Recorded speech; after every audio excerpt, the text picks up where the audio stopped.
Освен, че са красиви и привлекателни, минералите могат и да лекуват, защото са ценен източник на енергия, който влияе благотворно на здравословното състояние на човек. Макар да звучи странно, учените са открили, че аметистът е великолепно лекарство против хълцане. Късче от минерала клиноптилолит може да пречисти водата пъти по-добре, дори от най-финните филтри. У нас този безценен минерал може да бъде открит в големи количества в източните Родопи, но все още малко хора използват редките му свойства. Учените знаят със сигурност, че 80 от всички над 4000 вида имат лечебна сила.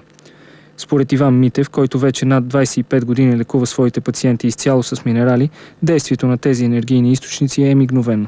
Когато става дума за минерали, много хора използват синонима камъни. Нямам нищо против, нека бъдат камъни.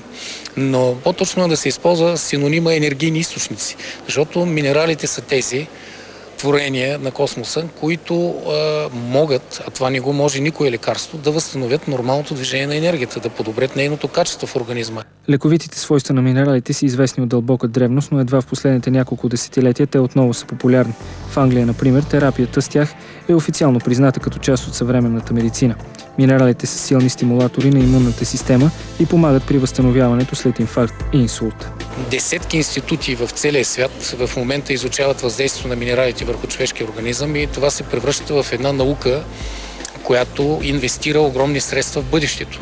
Два са основните методи за използване на минералите като лечебно средство.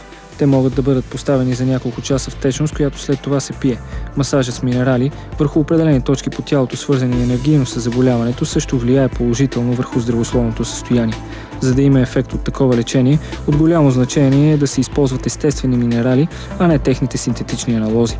В много от случаите имитациите са далеч по-красиви, затова не бива да се подвеждаме по външния им вид, а да потърсим съветите на доказани специалисти в лечението с минерали.